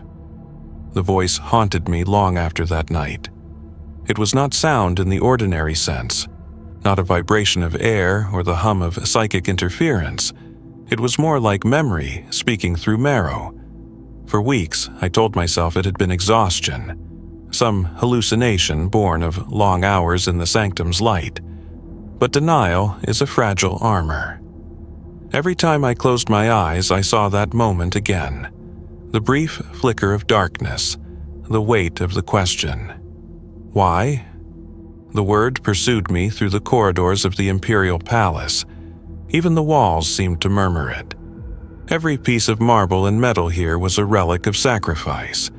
Each beam installed by hands that no longer existed. Every inscription etched by a faith that had forgotten its meaning. The palace was not a monument anymore. It was an echo chamber. Outside, the Imperium continued to devour itself in cycles of belief and war. Each sector declared new crusades to defend his light, while others burned under the same banner. The Ecclesiarchy called it unity, but it felt more like infection. Faith had become self-consuming, a fire that sustained itself by burning everything it touched. In those years, I sought the company of the few who still remembered the truth beneath the gold. One of them was Lyra Vayan, the scholar I had met decades before. Time had not been kind to her. Her hair was white, her eyes cybernetic, her voice distorted by the Vox implants that kept her alive. She greeted me in her chamber beneath the archive spire, surrounded by cogitators that whispered fragments of lost history. "You've seen it, haven't you?" she rasped. I nodded, though I wasn't sure what it was. "The voice," she said. "The thought that isn't a thought. You felt him stir. How could you know that? Because I felt it too." She turned to one of the consoles and brought up a hololithic display, a map of the warp pulsing with shifting colors. Every fluctuation of the Astronomicon aligns with spikes in psychic resonance across the galaxy. Entire worlds dream of him, not as he is now, but as he was, as a man, She zoomed in on the pattern. It formed something like a heartbeat, pulses of energy radiating from Terra in uneven rhythm. "It's as though he's remembering," she said. "Or perhaps trying to forget." The data was forbidden, of course. The Inquisition would have purged her for less, but she didn't seem afraid. "You understand what that means," she continued. "If the throne fails, the light dies. If the light dies, the warp will consume us all. But if he wakes, what then? What happens to a god who realizes he has been imprisoned by his own worship?" I had no answer. I doubted anyone did. She smiled faintly, a ghost of her old cynicism returning. "The Ecclesiarchy prays for his awakening, but they have no idea what they're asking for. A god who sleeps may be merciful, a god who wakes to find his empire twisted into madness." She left the thought unfinished.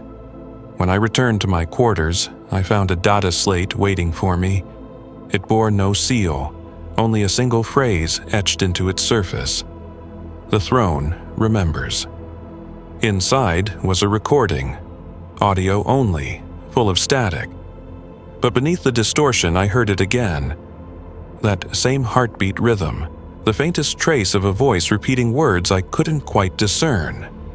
I played it again and again, isolating the sound, amplifying the fragments. At last, one phrase emerged. "I am still here." The words were not triumphant. They were weary, heavy with infinite sorrow. In the days that followed, reports flooded in from across the Imperium. Pilots claiming to see visions of light figures during warp transit, psychers collapsing from seizures, entire choir ships bursting into flames mid-translation. The Adeptus Astra Telepathica called it resonance instability. The Ecclesiarchy called it divine revelation. The Inquisition called it heresy and began the purges anew. On Terra, the Astronomican's pulse grew erratic. The sky above the palace shimmered constantly, a storm of light that flickered between gold and red. The Mechanicum's sensors recorded impossible readings, but no one dared speak of failure. The words "throne degradation" were now punishable by death. Yet everyone felt it. The tremor in the air, the subtle thinning of the world. One evening, during one of the maintenance litanies, the light of the throne dimmed completely. The priests froze mid-chant. The chamber was plunged into shadow for the first time in 10,000 years. In that absence of light, the silence became unbearable, thick, suffocating, alive. Then, faintly, I heard breathing. Not mine, not theirs, something vast, steady, human. The light flared back to life. The priests resumed their chants as though nothing had happened, but I saw the truth in their faces. They had all heard it too. The following day, the Ecclesiarch proclaimed the phenomenon a benediction of renewal. He declared that the Emperor had drawn breath for his people. Across the Imperium, bells tolled, hymns thundered, planets erupted into celebration. But beneath the rejoicing there was fear, because breath meant life, and life meant change. Lyra Vayan sent me one final message before vanishing from the records. "The throne is no longer a machine," she wrote. "It's becoming something else, something awake." Weeks later, the dreams began. I would see the throne as it truly was. Not golden, not divine, but burning from within, molten light seeping from every seam. The Emperor sat upon it, his body dissolving into energy, his face shifting between man and sun. And in those dreams he spoke, not aloud, but directly into my thoughts, a voice that was both infinite and intimate. "You built me a cage of prayers," he said. "You mistook endurance for eternity. Now I endure because I must, not because I wish to." I would awaken trembling, tears burning my face though I could not remember weeping. The next morning, the palace would continue as always, the priests chanting, the custodians silent, the administratum churning. Yet in every shadow, I felt that unseen gaze, watching, weighing, waiting. The throne's light was no longer steady. It pulsed like a heartbeat, sometimes flaring bright enough to turn the clouds to glass, sometimes dimming until the world seemed to hold its breath. The tech priests called it soul resonance instability. The Ecclesiarchy called it the dawn of reawakening. But those of us who had seen the Emperor's face in that brief darkness knew it for what it was, the beginning of remembrance. The dreams did not stop, they grew sharper, clearer, until waking life itself felt thin, unreal. The Emperor spoke less in words now and more in impressions, vast feelings that carried meaning too heavy for language. Sometimes it was sorrow, a great wave of it, as if the stars themselves wept. Sometimes it was rage, pure, blinding, not directed at any one thing but at the shape of what humanity had become. At other times there was simply silence, not the sacred kind the Ecclesiarchy adored, but the silence of restraint, of a force holding itself in check against its own power. I found myself walking the halls of the palace, as if pulled by invisible gravity. The light from the throne reached even here, filtering through layers of stone and steel, shimmering like liquid sunlight. Each time it flickered, I felt that same pulse in my chest, an echo of his heartbeat. It terrified me, but I could not turn away. There was a terrible beauty to it, the kind of awe that precedes annihilation. The custodians had become restless.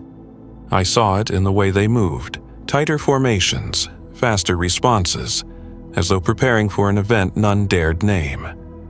The Adeptus Mechanicus sealed whole levels of the throne's infrastructure for purity protocols. The Inquisition stalked the upper spires, erasing anyone who whispered of malfunction. Yet, beneath their vigilance, the truth pulsed, undeniable and alive. The Emperor was changing.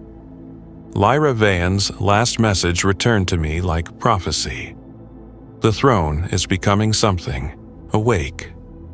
The first manifestation occurred on the Feast of the Astronomicon. The faithful had gathered in their billions, both on Terra and across 1,000 worlds, to celebrate the light that still guided humanity through the warp. The prayers began as usual.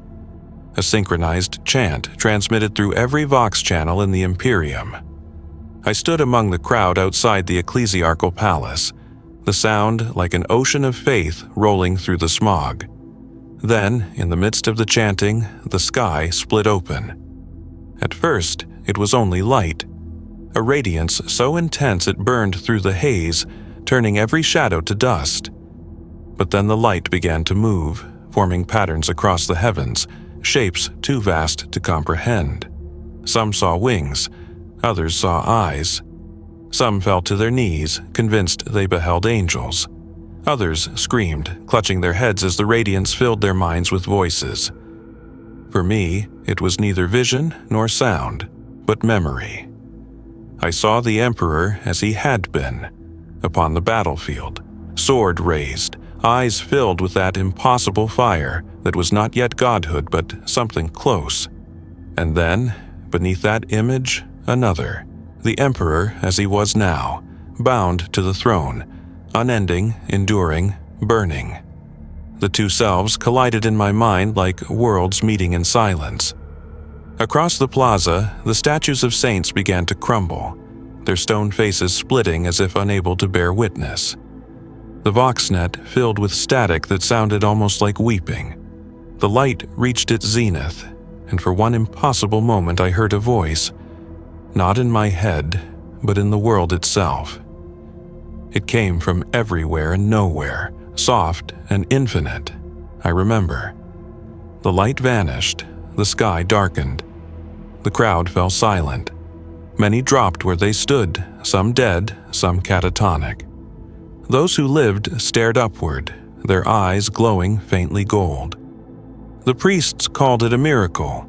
The Ecclesiarch declared it the Emperor's blessing reborn. but the custodian sealed the palace gates for 40 days afterward. No one entered, no one left. The Astronomicon flickered through that entire span, its song now deeper, almost mournful. When at last the gates reopened, I was summoned again. The chamber of the throne was different now. The light that once filled it had softened, diffused like dawn fog. The tech priests moved slower, their chants subdued. And there, within the golden cage, the Emperor seemed smaller. Not physically, but in presence, as though his radiance had drawn inward, condensing into something more human. One of the senior magi approached me. His voice was mechanical, emotionless. "The Emperor's psychic output has stabilized," he said. "The Astronomicon functions, but the throne's systems have begun to rewrite themselves." "What does that mean?" I asked. He turned his eyeless face toward me. "It means the machine is no longer obeying us. It is obeying him." That night, the dreams changed. I no longer saw fire and light, but darkness. A vast, endless expanse where a single ember burned.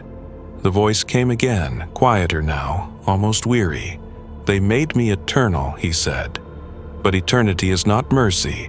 I gave them light so they would not be lost, but they built their cages from it. Tell them I forgive nothing. Tell them I still love them." I woke with tears on my face and the taste of ash in my mouth. I could not tell if the message was hope or warning. Perhaps it was both. The next morning, the palace was abuzz with rumor. Some claimed the Emperor's eyes had opened for a heartbeat. Others swore they heard a single word carried through the vox ether across the sol system, a whisper of enough. The Ecclesiarchy forbade any mention of it, branding the rumor a psyker hallucination. But I knew what I had heard, even if it had not reached my ears. I walked once more to the base of the throne, to the observation balcony where the light shimmered through the air like heat. The Emperor's form was motionless, the gold of his armor dulled by millennia of fire. Yet there was something alive in that stillness now, a presence that felt aware of me, aware of everything. I knelt, not in worship, but in acknowledgement. "If you can hear me," I whispered, "if you truly remember, what happens now?" For a long time, there was nothing. Only the hum of the machines, the slow rhythm of the light. Then, faintly, so faintly I could have imagined it, a whisper brushed my thoughts. "Now, we begin again." I left the chamber shaking, half mad with wonder and dread. Outside, the sky of Terra was bleeding gold again, the light of the Astronomicon pulsing in perfect rhythm with the beating of my own heart. The Emperor was awakening, not as God, not as man, but as something that remembered being both. And across the Imperium the faithful began to dream. Some dreamed of wings, some dreamed of fire, some of silence. The throne still burned. But now, somewhere deep within that fire, something was stirring, something alive. The throne of light had become a throne of ash. And in the ashes, a spark. The first of them appeared at the edges of the void. Warp beacons recorded movements no machine could quantify. Flashes of impossible geometry, silhouettes that resembled men but burned brighter than ships. The navigators who saw them went blind, their third eyes ruptured by awe. The Ecclesiarchy called them signs of deliverance. The Inquisition called them false visions. And the Adeptus Mechanicus said nothing at all, as though silence might preserve them from blasphemy. But the story spread. On the frontier worlds, soldiers swore that golden figures walked the battlefield, their armor radiant, their weapons singing hymns of light. In the underhives, mutants whispered of shadows in the shape of wings. And in the void between stars, where even the Astronomicon's light thinned to a whisper, entire ships vanished, leaving behind only the faint echo of chanting, as though 1,000 voices were praying in the dark. The Imperium, already stretched to the edge of madness, began to fracture again. To some, these apparitions were proof of the Emperor's resurrection. To others, they were the first heralds of damnation. The Ecclesiarch declared a new crusade, the Lumen Exultant, to seek out these beings and greet them in reverence. The Inquisition, unsurprisingly, declared the same act a capital heresy. Entire fleets passed each other in the void, both claiming to act in his name. I was too old for crusades, but not too old for obsession. The dreams had not left me. Each night I saw flashes of light breaking through the warp, wings of gold dissolving into dust, voices repeating that same phrase that had followed me since Istvan: sons of fire and silence. Each time I woke, I wrote what I had seen, though the words made less sense each day. I was no longer chronicling the Imperium, I was chronicling its ghosts. It was then that the summons came, not from the Ecclesiarchy, not from the Administratum, but from a source far older and far quieter, the Adeptus Custodes. They came for me at dawn, their armor dimmed to bronze, their visors sealed. No words, no explanations. I was taken through the hidden passages beneath the palace, corridors that even most of the High Lords had forgotten. The air grew colder, the light fainter, until we reached a chamber that felt carved from the world's marrow. At its center stood a custodian older than any I had ever seen. His armor bore no sigil, no mark of rank. His face was pale, his eyes colorless, like the reflection of distant stars. He introduced himself only as Valerian. "You have seen his shadow," he said, his voice like gravel and thunder. "You have heard what others cannot." "I have dreamed," I said. "That is all." "No," he replied. "Dreams are how he speaks to those the throne no longer touches." He turned then, and I saw what lay behind him, a massive stasis field, flickering with faint light. Within it stood a figure in armor I recognized instantly, though centuries had passed since I'd seen its like. Astartes' armor, blackened by fire and age, its aquila half melted away. A gauntlet rested upon the hilt of a sword driven into the ground. And though the body within seemed long dead, its eyes were open, faintly burning with golden light. "Who is he?" I asked. "One of his first," Valerian said. "A remnant of the past. We call them the penitent. There are others. Some still sleep beneath the palace, others walk the stars." I stepped closer, the air vibrating faintly around the stasis field. The figure's lips moved, just once, barely perceptible, but the word was unmistakable: "Forgiven." I staggered back, the sound echoing through my skull. Valerian's expression did not change. "They have begun to wake," he said. "The fire that made them has not died, only smoldered. When the Emperor stirred, so did they, but they are not what they were.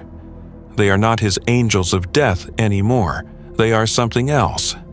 He deactivated the field. For a moment, the light dimmed, and then the figure's head turned. The sound was like stone cracking. Its gaze fixed upon me, and I felt it. Not sight, not presence, but memory, pressing against my mind. I saw battles long dead, faces of brothers killing brothers, the flames of Istvan reflected in every pair of eyes. I saw the siege, the broken walls, the dying emperor reaching toward his sons as they fell away from him into eternity. And through it all, I heard one voice, not from the throne, but from the soldier before me. We were made to save, but we learned only to burn. When I opened my eyes, the custodian stood between us once more. The field reactivated, humming like a caged storm. "He cannot leave this place," Valerian said quietly. "None of them can. The Imperium is not ready to see what its angels have become." I found my voice at last. "What are they waiting for?" He looked up toward the faint light filtering through the vaulted ceiling, for his command, for the end of silence. That night I could not sleep. Every time I closed my eyes, I saw that figure's eyes again, glowing with the same light that burned upon the throne, the same fire that refused to die, and beneath it all the Emperor's whisper, soft as breath across dust.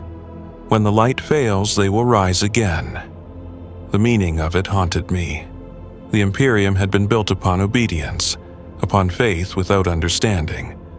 But what happens when the Emperor's angels awaken to find they are no longer servants, but witnesses? Days passed in a haze of unease. Across the galaxy, reports multiplied. Entire planets claimed to have seen them, warriors of impossible beauty, spectral and luminous, descending from the skies only to vanish again.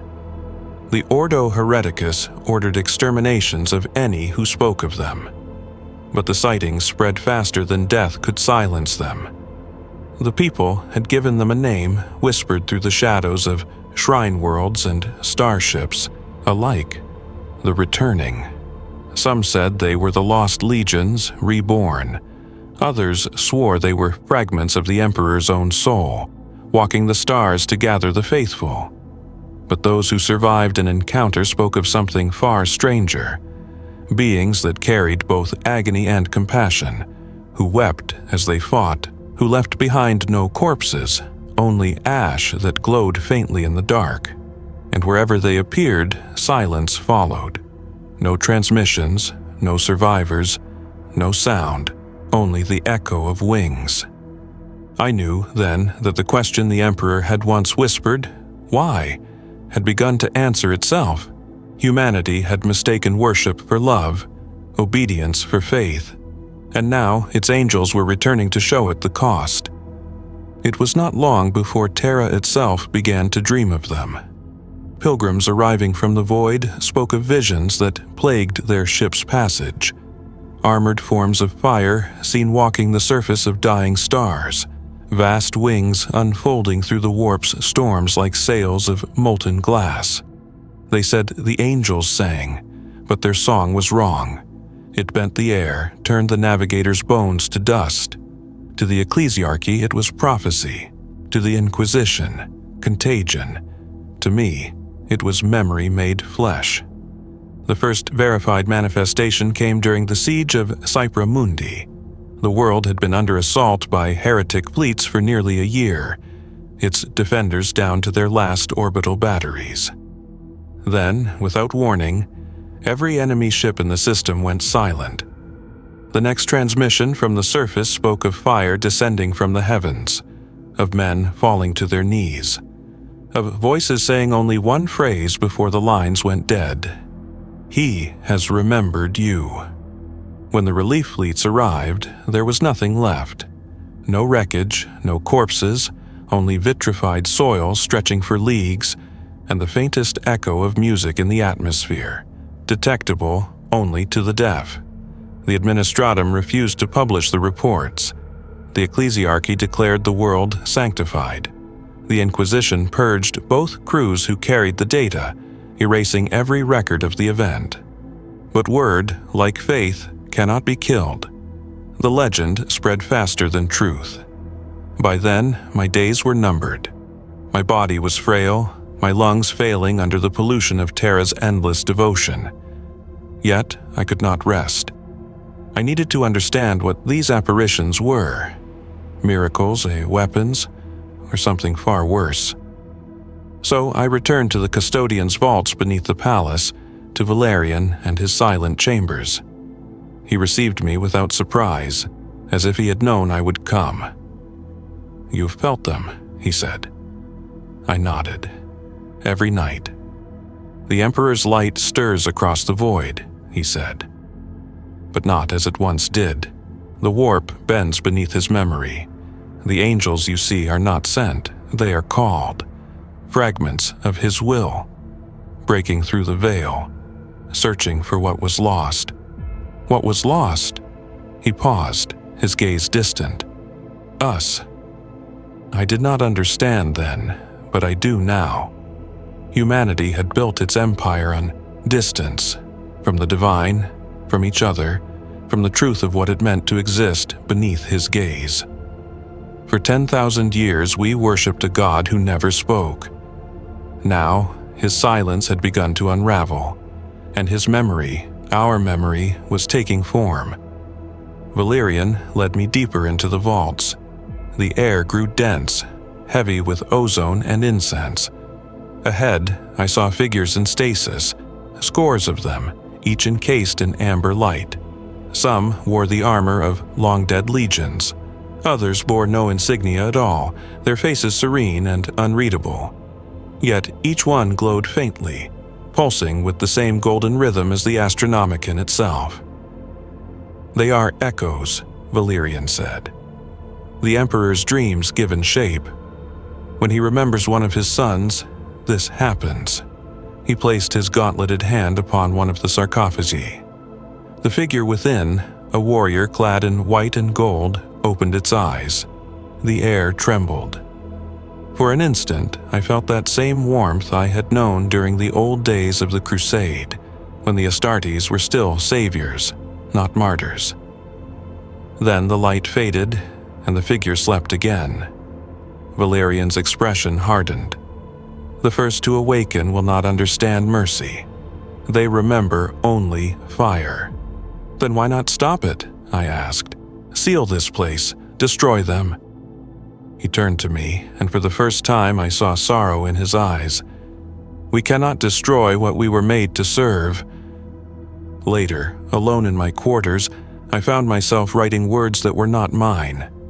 My hands shook as I carved them into parchment, the ink running like blood. He is not awakening, he is remembering. We are what he remembers. I do not know if I slept or drifted into something deeper. I saw Terra from above, its surface burning with the light of uncounted candles.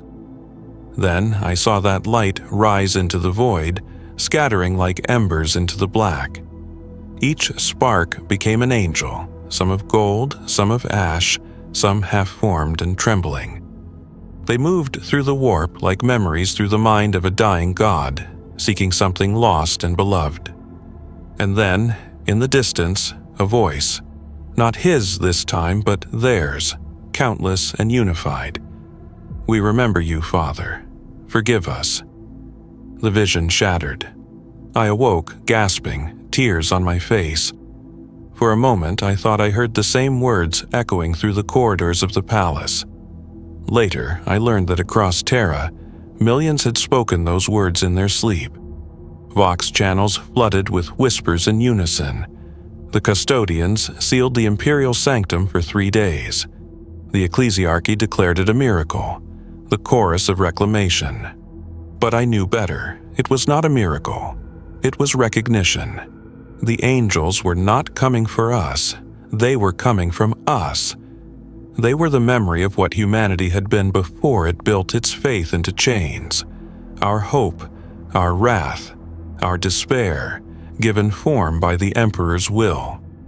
And as that will began to stir, so too did every echo of his creation. The angels were not saviors, they were reminders. The next time I saw Valerian, he was no longer calm. The edges of his armor were scorched, the faint scent of burned ozone following him. "It has begun," he said. "They are no longer bound to the throne. The warp sings with their presence. Whole fleets vanish without battle. Planets wake screaming." "What does he want?" I asked. He looked at me as though the question itself were naive.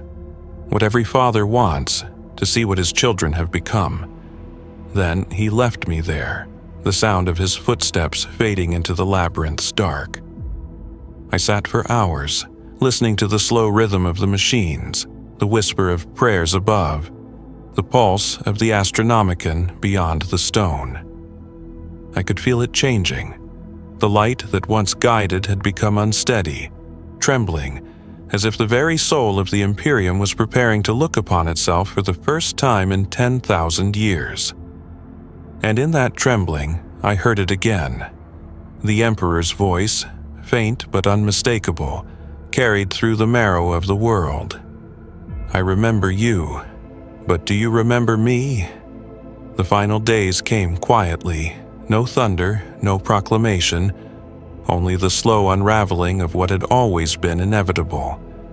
The Astronomicon still burned above Terra, but its rhythm had changed. It no longer pulsed as a beacon, it breathed. Across the galaxy, astropaths wept as they felt it, the light shifting from command to presence. The Emperor was no longer simply guiding his Imperium. He was listening to it. The custodians no longer spoke to anyone outside the palace.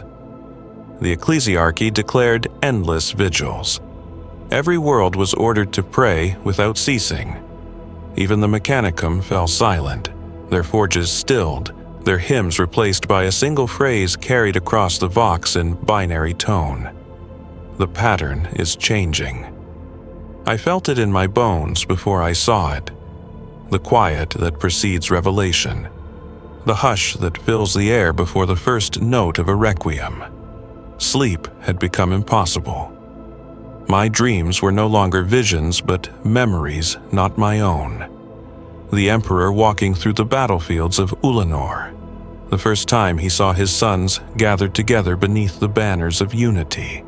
The pride that had burned like sunlight in his chest, and the grief that followed as each was lost to ambition and fear. I could feel it as if it were my own. A grief so vast it reshaped the stars. When I awoke, I knew something was ending. I went to the observation spire overlooking the throne chamber. The light had dimmed, though the machine still hummed. The air was heavy, electric. Custodians stood like statues around the perimeter, their halberds grounded, their eyes fixed forward. The tech priests were gone. Only silence remained. Then, with a sound like the first breath of creation, the light flared. Not blinding this time, but soft, warm. The kind of light that belongs to dawn, not judgment. The golden radiance of the throne expanded outward, rippling through the stone like a heartbeat, and I felt every molecule of the world shudder in answer. The Emperor's eyes were open. Not fully, only a sliver of gold, but it was enough. The custodians fell to their knees. Some wept, though their gene-forged minds should not have known tears. I could not move. I could only stare, trembling, as that gaze, older than the Imperium, older than memory, fell upon us. He did not speak in sound. His voice passed through thought, through soul, through the deep architecture of belief itself. It was not command, nor blessing, nor curse. It was memory, unfolding. You built my silence into empire. You built my absence into faith. You chained yourselves to endurance and called it purpose. You prayed for my return, but you never stopped to ask if I should come back at all. The words struck not like sound, but like gravity. I fell to my knees, my body shaking beneath the weight of it. Around me, the custodians bowed their heads, their armor dimming to shadow. Then another presence filled the chamber. Light flowed downward from the ceiling like liquid fire. Shapes formed within it, human, not human, angels of gold and ash. Their armor cracked, their wings half burned. The same I had seen in dreams, the same that haunted the void. They stood not as conquerors but as mourners. The Emperor looked upon them and they upon him. In that silence, I understood what they were, not soldiers, not ghosts, but reflections. Each one an echo of a moment when humanity still believed in its own salvation. The Emperor had not sent them, he had remembered them, and in remembering he had made them real. They spoke as one, their voices a thousand-fold whisper that filled every corner of the chamber. Father, we are sorry. His answer was not wrath. It was grief so deep it became light. You were never meant to be gods, he said, nor was I. We were meant to build, not to worship. The angels knelt, wings folding inward like dying suns. I saw their armor crumble, not in decay, but in transformation. Each one dissolved into light, into motes that drifted upward, merging with the glow of the Astronomicon until the chamber shone like a sky reborn. The Emperor's gaze turned to me then.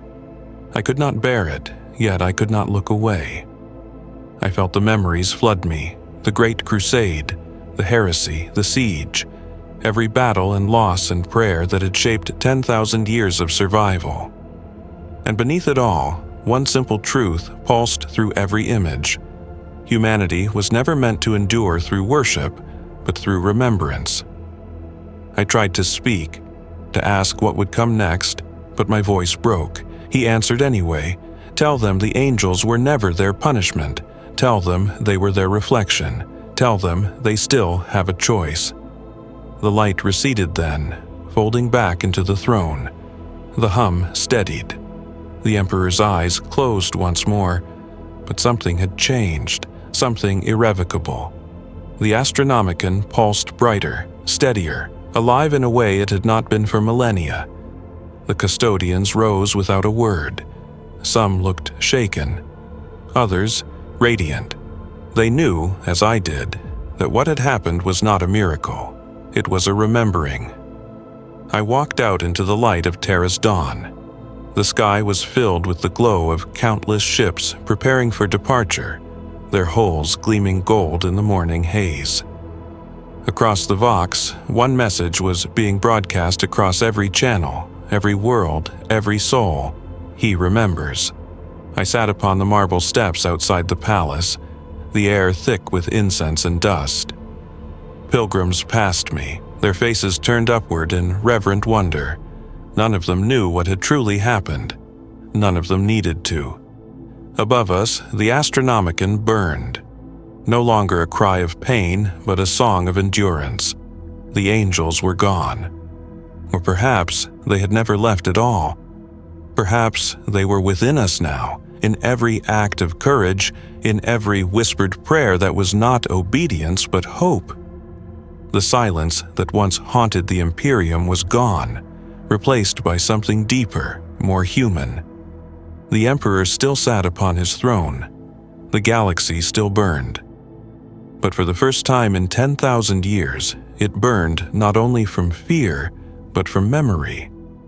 And as I watched the light flicker across the horizon, I thought I heard his voice again, quiet, almost tender, carried on the wind that smelled of incense and ash. You are still my children. Find me in the dark. I closed my eyes and breathed in the warmth of dawn. Around me, the city stirred, the sound of servitors, hymns, the clatter of pilgrims climbing the steps. Life continued. Faith endured. The fire remained. The Emperor did not rise. He did not need to. He was already awake,